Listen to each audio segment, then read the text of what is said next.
Trump's Epstein problem just got way worse, with the now panicked Trump White House making denials as the Epstein birthday book ended up exposing even more than expected. More information is expected soon, and Masih and Khanna should have the votes for the Epstein files by the end of the month. Also, Israel just struck Qatar in an attempt to assassinate Hamas leaders as top leaders gather to discuss Trump's ceasefire proposal. And you've got at least 19 protesters dead, Parliament on fire, and the Prime Minister resigning as the Gen Z protests rage in Nepal. We're talking about all of that and even more on today's brand new Philip DeFranco show. You daily dive into the news, starting with this. We've got to talk about the now infamous Epstein birthday book because it's been released and it's actually way worse than we previously thought. Because back in July, you had the Wall Street Journal reporting, though not publishing the actual thing, that Trump had contributed a letter to Jeffrey Epstein's 50th birthday book in 2003. With it said that it contained a drawing of a naked woman whose pubic hair is Trump's signature, as well as an imaginary dialogue between Trump and Epstein, something that was very weird and creepy sounding. Trump supposedly writing that they have a lot in common and then adding enigmas never age. Have you noticed that? And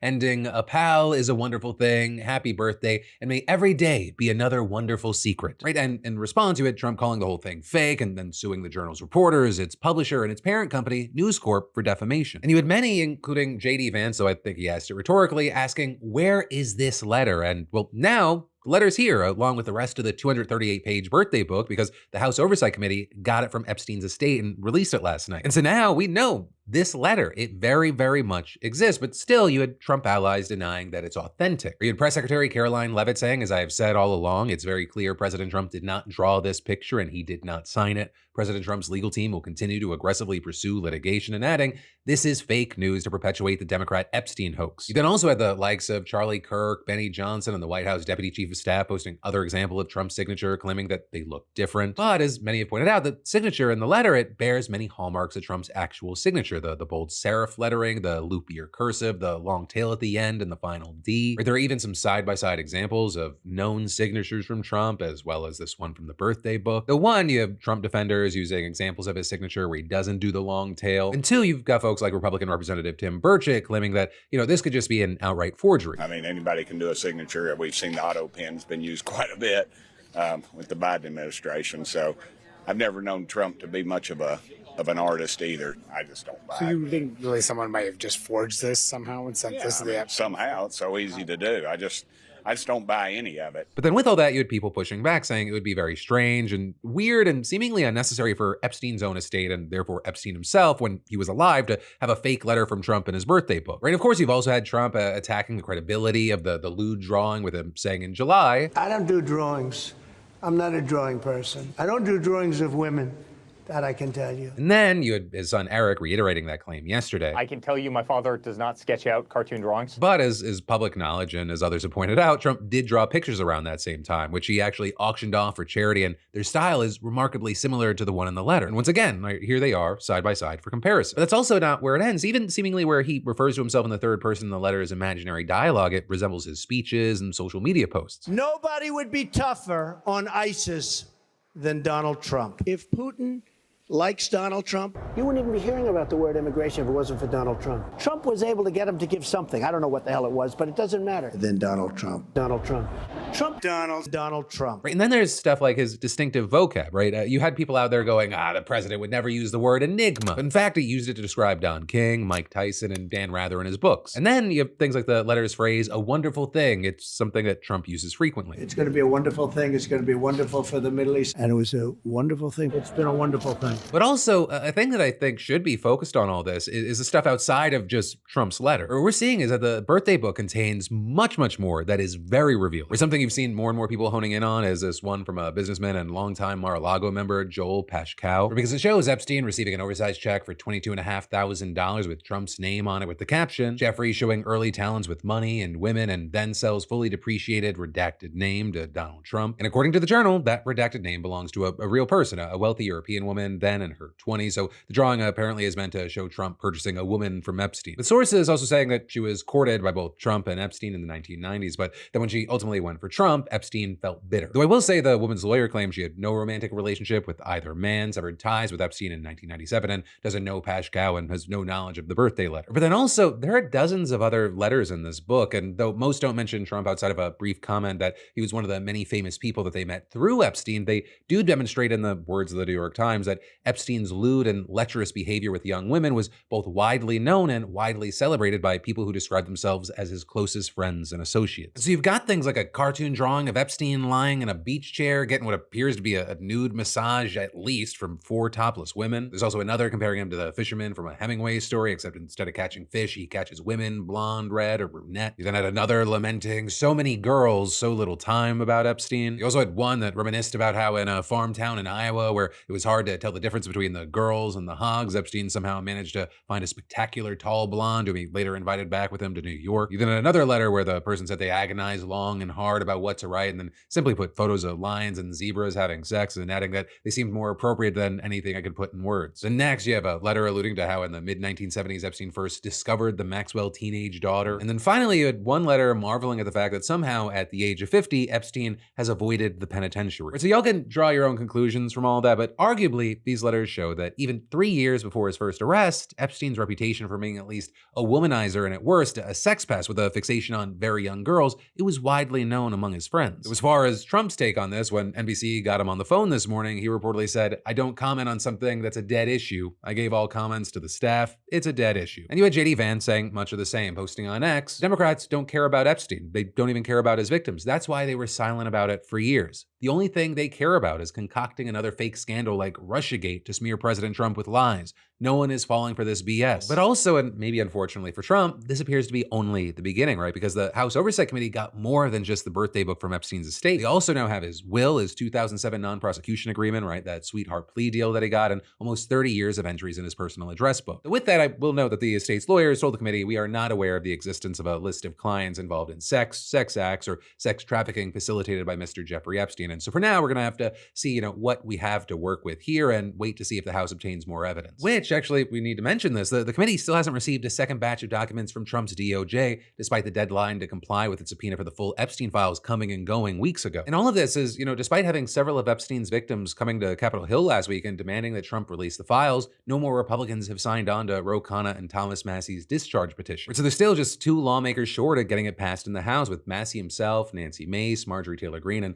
Lauren Boebert being the only ones to join Democrats. But also, I'll add there that the votes in the House are very likely going to change soon, because the Democrats have vacant seats because their politicians died, and those seats are going to be filled soon. So that also doesn't mean it's a dumb deal. The White House might be able to work with or pressure one of the Republicans who says they will vote for it, and maybe they change their mind. Something we often see in Congress is people feeling like, oh, I can vote against this because they know it's not going to actually have an impact. But soon, when the reality on the ground changes, maybe their vote does as well. But for now, we'll have to wait to see, and it really does look like Mike Johnson and Trump might be in a bind here. But then quickly, in a 1-minute break that helps keep the show free, let me say it's time. It is time for you to get out there, especially because we've been giving out $500 every week for over a year thanks to our sponsor at SeatGeek, and somehow some of y'all still haven't entered, which is crazy because it's free. And the lineup right now is stacked. Billie Eilish, Luke Bryan, The Lumineers, Benson Boone, Lorde, Hozier. I know I've got some games I'm gonna be going to on Sundays. And it's been awesome seeing so many of you winning the $500 SeatGeek weekly giveaway and using it to hit up concerts, games, Broadway shows. Y'all just living your best lives. And if you haven't entered yet,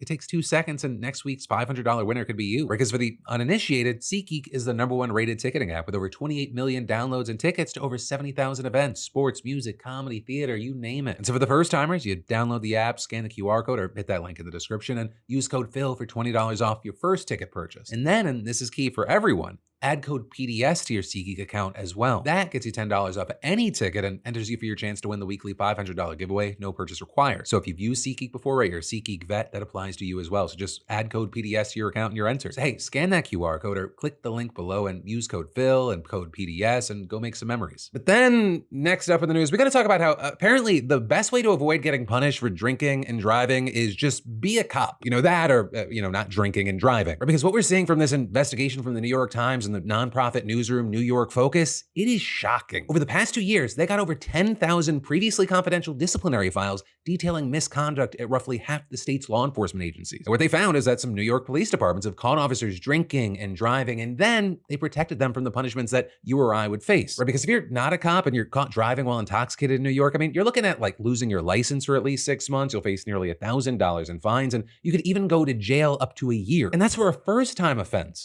All that said, I'm imagining and you're hearing this and you're going, well, it's not a surprise that officers give their brothers in blue special treatment. I mean, they even had a former police chief saying on the record, if I go 85 on the freeway, I'm not going to get a ticket, and saying, have I let people go occasionally? Of course, we all have. But that guy, as well as other former police chiefs and officers, were reportedly surprised that even officers responsible for crashes had avoided arrest. Right? According to this investigation, officers have collided with guardrails, parked cars, and even a moving police car with its lights on it. And then some have fled the scenes of accidents. Some have even shown up to work under the influence, one to a police station, another to a fire, a third to a crime scene. Officer Vincent Del Forte, for example, admitted to having 9 drinks before attending a basketball game, then a few more beers during the game, more drinks at 2 bars on the way home, and 3 more at his house before going to bed. And then he drove to work the next morning and tested above the legal limit, but was never charged. He just got suspended for 3 days and breath tested every shift for 6 months. And then this guy, Ronald Wilson, 11 p.m. on a Saturday night, he crashes his BMW into a Jeep, with the responding officer noting that Wilson's speech was slurred and he was off balance, his eyes were glassy, and he reeked of alcohol. But then Wilson showed ID, proving that he was an investigator with the state police, and the officer just never gave him a sobriety test. Wilson even admitted in an affidavit that he had been behind the wheel, and later admitted that he had 6 cocktails and a shot that night, but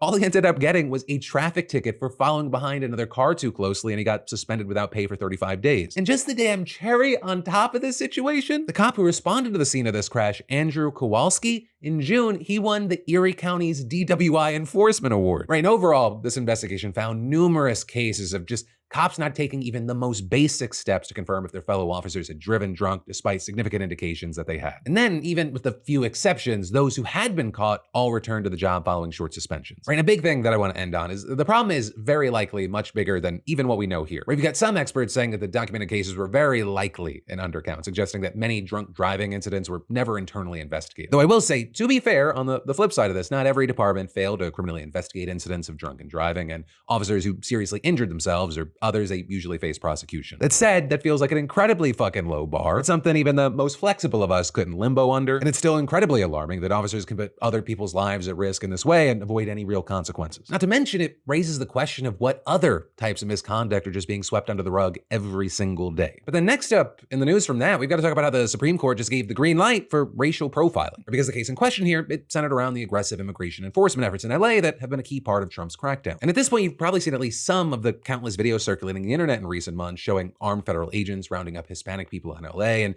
even those who are US citizens. But with many saying that these agents are just acting as rove bands of masked officers routinely violating the Constitution, though you have supporters arguing that this is a part of Trump's administration's vigorous but entirely legal campaign to enforce immigration laws. But regardless of your opinion here or what you call it, the situation led to civil rights groups and several individuals filing a lawsuit against the Trump administration, describing what was happening as indiscriminate immigration operations, and saying that when they had swept up thousands of day laborers, car wash workers, farm workers, caregivers, and more, the administration was violating these people's Fourth Amendment protections against unreasonable searches and seizures. Saying, quote, individuals with brown skin are approached and pulled aside by unidentified federal agents suddenly and with a show of force and made to answer questions about who they are and where they are from. And so then what you saw in response to the suit was a U.S. District Court judge from Central California placing some hefty restrictions on immigration agents, ordering them to not rely on factors including race or ethnicity, speaking Spanish or accented English, presence at a particular location like a day laborer site or an agriculture site, or performing a particular type of work. With the judge saying that these factors shouldn't be used alone or actually in any combination in deciding who to stop within her jurisdiction, though the Trump administration took the issue to the Supreme Court. Right? And they argued that the restrictions were hurting their ability to handle the illegal immigration problem, and they said that the stops made by federal agents were lawful. And what we saw yesterday is that the Supreme Court agreed, ruling 6-3 along party lines. And so they lifted those restrictions and offered really no explanation, with really the only one providing any sort of context or thought behind the court's judgment being Justice Brett Kavanaugh, who wrote in a separate concurring opinion that those 4 factors that the lower court judge excluded can play a role in determining who they need to stop. With Kavanaugh saying that while apparent ethnicity itself is not a reason to stop someone, that combined with other factors can be a relevant consideration. And he also went on to defend the LA immigration crackdown in general, writing about 10% of the people in the Los Angeles region are illegally in the United States, meaning about 2 million illegal immigrants out of a total population of 20 million. Right, but then on the other side, you had Justice Sonia Sotomayor and the 2 other liberal justices dissenting, with Sotomayor saying that with this ruling, the court and the administration, quote, all but declared that all Latinos, U.S. citizens or not, who work low-wage jobs are fair game to be seized at any time, taken away from work, and held until they provide proof of their legal status to the agents' satisfaction. And adding, countless people in the Los Angeles area have been grabbed, thrown to the ground, and handcuffed simply because of their looks, their accents, and the fact that they make a living by doing manual labor. Today, the court needlessly subjects countless more to these exact same indignities, and saying rather than stand idly by while our constitutional freedoms are lost, I dissent. And as you can imagine, this ruling has prompted a lot of reactions, including some grave warnings from experts. Where you've got people like Armando Gudino, the executive director of the Los Angeles Worker Center Network nonprofit, who echoed Justice Sotomayor in an interview with The Guardian and said they have effectively legalized racial profiling and by extension, racial discrimination. And others adding that this ruling sends a specific message to Latino Americans and non-citizens, saying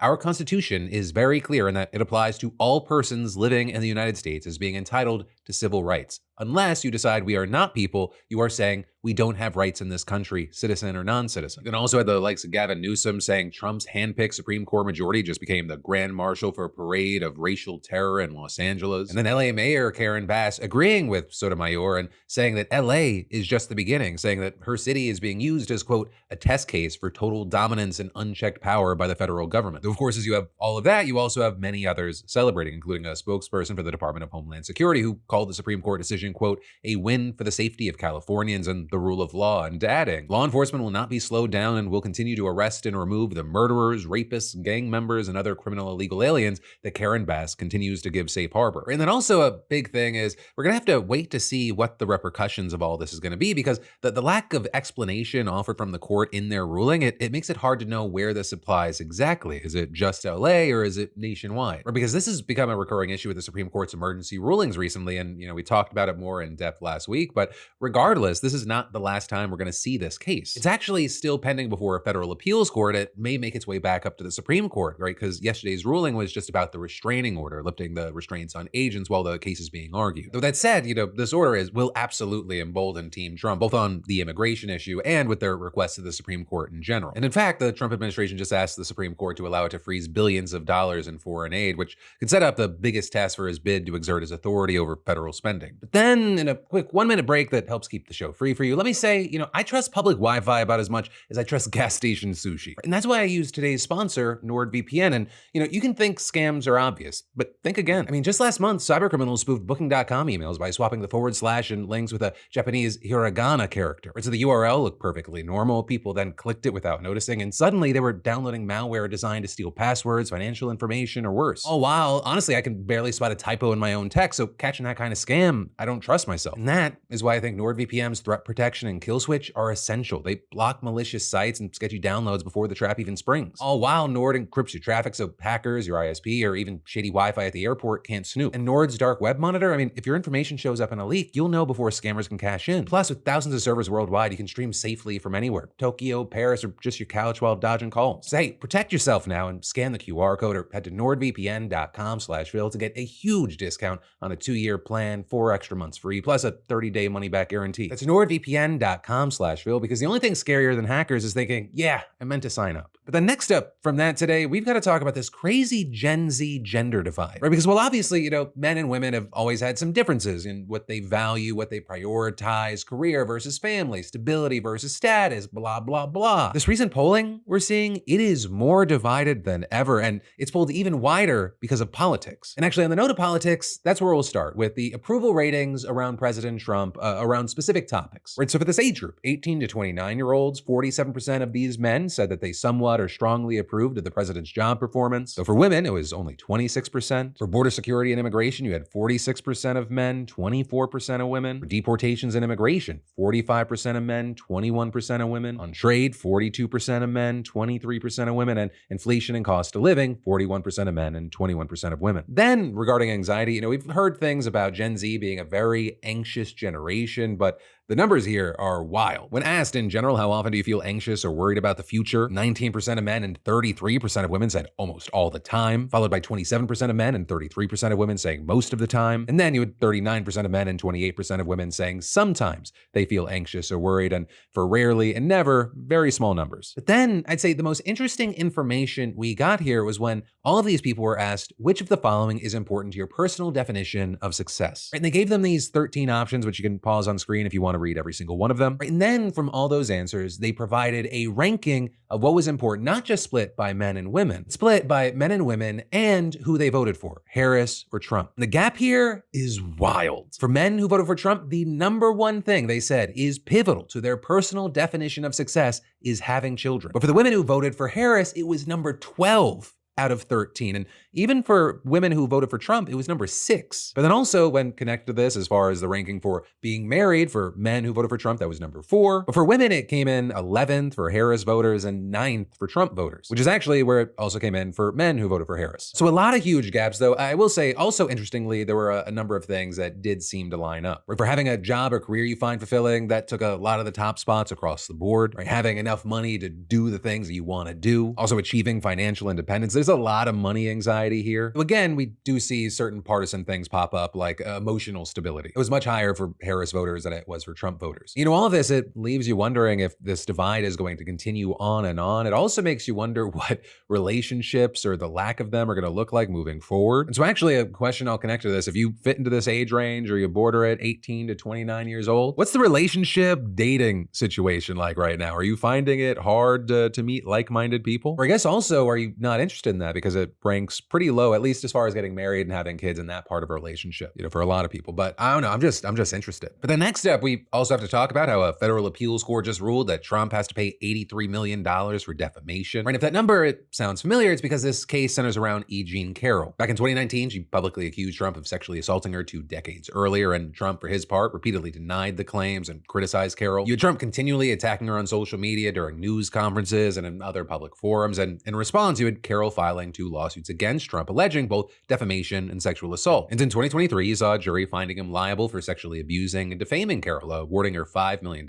in damages. And that was a decision that notably was upheld by a different appeals court, though Trump's lawyers have indicated that they intend to take it all the way to the Supreme Court. Then the second case, which is the one that we're talking about today, that just focused on the defamation allegations. With that, last year, you had a separate jury ruling that Trump must pay Carroll $83.3 million for his defamatory remarks, which is a decision that he appealed. And yesterday, a 3-judge panel on the Second U.S. Circuit Court of Appeals unanimously rejected his appeal. Right? They upheld the jury's ruling, and the judges wrote that the jury's award was fair and reasonable, and adding that there was ample evidence that Trump was recklessly indifferent to Carroll's health and safety. And very notably here, the court also rejected Trump's argument that presidential immunity protected him from being liable for defamation. Because you had Trump citing a Supreme Court decision last year that granted presidents sweeping immunity from prosecution for official acts, but the appeals court said that's a no-go here. But then next up today in international news, we've got to talk about Israel now launching a strike on the capital of Qatar, with the strike reportedly aimed at senior leaders of Hamas, and a spokesperson for the Qatari Foreign Ministry saying on X that the attack targeted residential buildings housing several members of Hamas. And then also you had the Israeli Defense Forces confirming that they had launched strikes directed at senior Hamas leadership, though it didn't explicitly mention Qatar. Now with that said, at least as I'm recording this, the exact number of casualties is unclear, but in a statement, Hamas claimed that the attack had failed to take out any of its top leaders, though it did say that at least 6 people had been killed. But also, regardless of the potential body count, this move, it's massive for a few reasons. Starting with the fact that Qatar has played a major role as a mediator in talks between Israel and Hamas since October 7th, and as a result, Qatar has widely been viewed as neutral grounds. Where they keep in contact with the Israeli government, with senior officials repeatedly traveling to the country for talks. Qatari officials have said that in the past they agreed to host an office for Hamas because the U.S. requested it, and in fact, sources from both Hamas and Israel have said that the attack came as Hamas negotiators were gathering in the Qatari capital to consider President Trump's latest ceasefire proposal. And with that, you had Hamas, Palestinian politicians, officials involved in the talks, and foreign leaders all arguing that the strike it appeared to be explicitly designed to sink the negotiations. But in an address today, Israeli Prime Minister Benjamin Netanyahu tried to paint this as a peacemaking action, arguing that the strikes can open the door to the end of the war in Gaza and claiming that Israel had accepted Trump's proposal to end the war. But then you had many others pushing back on that and saying that an attack on Qatari soil during ceasefire talks marks a dramatic escalation, not a step toward peace. And so you had Qatar's foreign ministry spokesperson calling it a criminal assault that constitutes a blatant violation of all international laws and norms. Right? And that was something that was also echoed by other international leaders, including the UN Secretary General, who also slammed the move as a violation of Qatar's sovereignty. Though to that point, you had the White House spokeswoman telling reporters that President Trump believes this unfortunate incident could serve as an opportunity for peace. But still, very notably here, she also kind of criticized the strike, saying, quote, unilaterally bombing inside Qatar, a sovereign nation and close ally of the United States that is working very hard and bravely taking risks with us to broker peace, does not advance Israel or America's goals. But then also going on to add that eliminating Hamas was a worthy goal. And so obviously we're gonna have to wait to see what comes from this, what else we learn, but it is very likely that this is gonna hurt Trump's latest efforts to negotiate a ceasefire and end the war. But that is also not where the international news ends, because at least 19 protesters have been killed, government buildings are burning, and the prime minister has now resigned in Nepal. And all of this, it stems from late last week when the government moved to ban 26 social media platforms in the country, including Facebook, X, and YouTube. Right? With the government claiming that the companies had failed to register and submit to government oversight. But that ban, it was widely seen as a tool for censorship and something that would allow the government to punish those who voiced their dissent online. And so what you saw is that it sparked what's been described as Nepal's Gen Z protests, though I will say very notably, this has been about a hell of a lot more than social media from the very beginning. But it's also about unemployment, economic inequality, and corruption, and all of that, it's encapsulated in the anger that we've seen directed at the country's so-called Nepo kids. Because I think most people are familiar with the term Nepo babies, but in this specific context, the term pretty specifically refers to the children of political leaders who have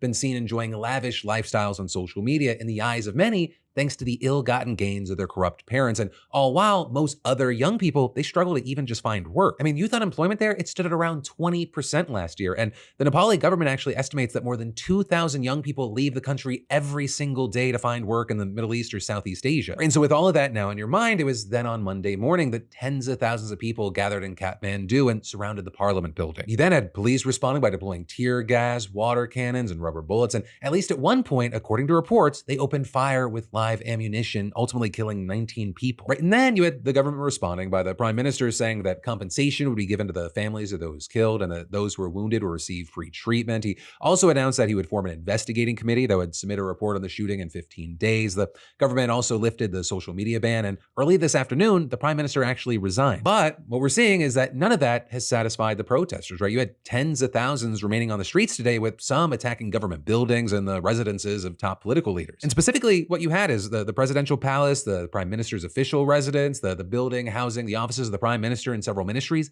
they got torched along with the private homes of some politicians. And in fact, in videos being shared online, you had protesters reportedly being seen beating up the head of the country's largest party, who has also been prime minister several times, along with his wife, who's the current foreign minister. You've got helicopters airlifting some ministers out of the city, and with most senior politicians running for cover, there's seemingly no one left in charge. You had the heads of Nepal's main security agencies, including the army chief, issuing a joint statement appealing for restraint and calling on political parties to find a peaceful way out of the crisis. And then, as far as the president, who really has more of a ceremonial role in Nepal, he's urged demonstrators to cooperate for a peaceful resolution and called on protesters to come to talk, and saying in a statement, in a democracy, the demands raised by the citizens can be resolved through talks and dialogue, including through the participation of representatives of the Gen Z. Though, with everything that we've seen so far, we're gonna have to wait to see if that can actually happen and end that way. And all of this is notably, like, this is not the first country in the region where we're seeing something like this play out. With the images that we saw out of Bangladesh last year, they weren't so different when deadly protests ended with the resignation and exile of that country's prime minister. And